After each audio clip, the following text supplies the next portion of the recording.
everyone. Today I am talking about draining relationships for INFJs and INFPs, or empaths and intuitives, however you identify on the intuitive spectrum. Relationships are such an important part of an intuitive person's life because we are so tuned into our relationships and we're so connected to our relationships, but at the same time, other people tend to drain us, even if they're not toxic people, even if they're not narcissists. Yes, narcissists are incredibly draining, but those aren't the only people I'm talking about in today's video. I'm also talking about your friends, your family, your loved ones, the people you actually do like who still drain you, and how so many relationships are just draining overall. I talk to so many empaths and intuitives who say, I just want to be a hermit. I want to go live in a cottage in the woods. I can't handle this world. It's too much. It's too overwhelming. It drains me too much.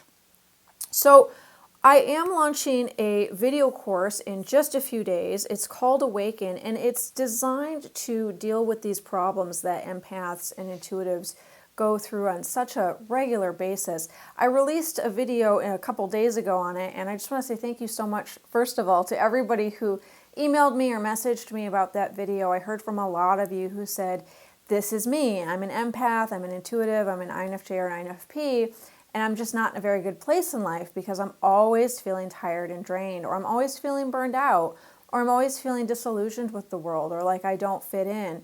So it sounds like that video hit a really, really big chord for people. So if you were one of the people who reached out, I just want to say thank you so much for sharing your story with me, because I know this is some personal stuff we're talking about when we talk about these kinds of issues. And that's why, honestly, I'm so excited about this course. It's based on a live class I did in August, also called AWAKEN, and I had about 45 people in that class.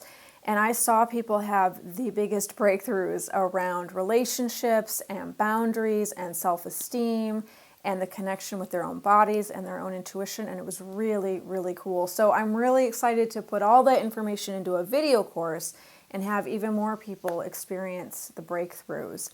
So the time is now. I know that many of you are really still struggling with a lot of the events that have been going on in the world for the past year and a half, 2 years. A lot of us have come to major choice points in our lives based on all of these events. Maybe you left a job you hated. Maybe you've left a relationship you've hated. Maybe you know that you're ready for something new, something big. The AWAKEN video course is going to help you complete this transformation. But if you are an empath or an intuitive, you've got to plug up the energy leaks first. You've got to work with those things that are still draining you, like the draining relationships. I've worked with hundreds of INFJs and INFPs now over the past 10 years, and this is one of the biggest problems that they come to me with, is saying, even the people I really like, I have to withdraw suddenly, I have to retreat, sometimes I even have to door slam them. What's going on? Why can't I have relationships that feel nourishing to me all the time? And I don't feel like I have to do this turtle thing where I'm like retreating into my shell every few days or every few weeks or every few months. So there are subtle signals that I've found INFJs and INFPs put out where we tend to attract this kind of drain in relationships. And like I said, it's not always the narcissist, although we do attract the narcissists and the energy vampires too. This goes for all people, all of our relationships, even the people we like. We put out these signals to other people, and we put them out from the moment we meet someone. One of the big ones, and people are always surprised by this, but this is a big one, and I've seen so many people do it. When we first meet someone, if they get our name wrong, much of the time we will not correct them. I've even heard many intuitive people say, oh, it doesn't matter what you call me anything you want. You know, like if I work with someone and in one email they sign it John, and then in another one they sign it Johnny, and I get on the phone and I say, oh, would you prefer to be called John or Johnny? They say, it doesn't matter, you can call me anything you want. Now, you could on the surface say, oh, well, the person's saying they don't have a preference between John or Johnny. But I've seen it happen so many times and in such a way that the person's not just exhibiting their preference for a nickname. They're actually saying, You can call me anything you want. And in fact, this is something, and I talk about this in all my classes, this is something that a lot of cult leaders do. When people come into a cult, they will change their name, right? They're changing your name, they're changing your identity, and they are pushing a boundary with you. That's a power play. They are taking your power. They're saying, your name is not your name anymore. I decide what your name is. I decide what your identity is.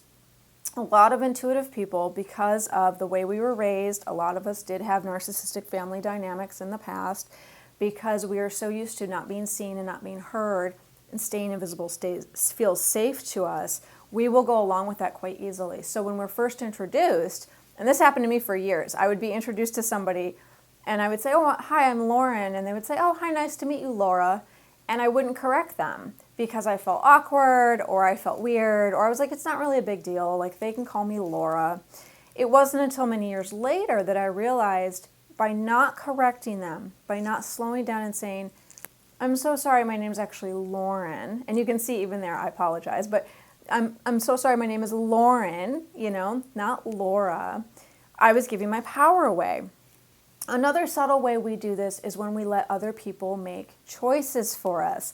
If you are an empath or an intuitive, when you go out to lunch with someone, when you go out to dinner, and you're trying to pick a restaurant and the person says, where do you want to go? More likely than not, your answer is, I don't care, wherever you want to go. That is the default answer for so many INFJ and INFP people.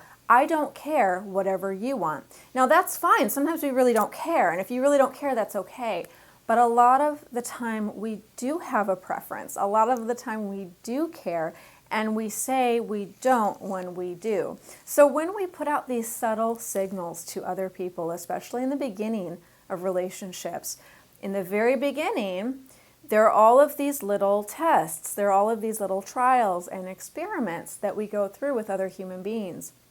And when those come up and we say, I don't care what you call me, I don't care what we eat, I don't care to make any of the decisions in this relationship, I'm more than willing to defer everything to you. I'm more than willing to give my power away immediately. You're a stranger, I don't even know you, and I'm allowing you to decide what you want to call me. That is a very strong signal. It's a nonverbal signal, it's an unconscious signal, but it is a very strong signal. So people who are going to push the boundaries or take more than they give, or who are narcissistic, or who are just needy and kind of draining, even if they're well-intentioned, those people, they're going to glom right onto you. They're going to be like, oh, hot dog. Great, I'm so glad I discovered this person, because they're going to give me their energy. They're going to give me their power, and they're going to give it to me without a fight right out of the gate. So when we shift our energy, when we do the deep inner work at looking at these energetic patterns and we bring awareness to them and we start to shift them at the core, everything else shifts too. Our signals shift. We don't have to think about it. We don't have to plan it out. We don't have to think, what do I do? They got my name wrong. Should I correct them? Should I not? It will come naturally to us to say, in a very empowered yet kind and compassionate way, hey, my name is not Laura, my name is Lauren. No offense taken, but that's not my name. My name is Lauren. That will naturally and organically occur once we shift our energy. Likewise with making choices and decisions. We will be much more likely to speak up and say, I would like to try the new Japanese restaurant down the block. We will be much more likely to express our truth, to voice our own opinions, and to talk about our own experiences. So you don't need to be someone you're not to make this energetic shift. You don't need to suddenly become the extrovert, and you don't need to be aggressive, which is what so many INFJs and INFPs worry about. And I understand that, because we're not aggressive people. But you don't need to be aggressive to do this. You don't need to grab the power. We're not trying to grab power away from other people. We're not trying to rename other people or make decisions for them. We are only going to hold our own power. That is the key. We're not trying to grab power. We are going to hold our own power. And that's what I'm going to teach you in this new video course, Awaken. I'm going to teach you how to hold your own power without being overly aggressive, and still being kind and compassionate, and still being true to you. In the next video, I'm going to talk about how to make all this happen in your life, how to make this big shift so that you can make the big transformation into an upgraded version of you. Not a different person, Not someone that you can't possibly ever be, but into an upgraded version of you. So be on the lookout for the next video, and then I'll be launching the course in just a couple days after that. If you have any questions about anything, please email me, rightcitysf@gmail.com. You can use the contact form on my website or leave a comment in the comment box below. I will see all of you for the next video, video 3 in the series. Thanks so much.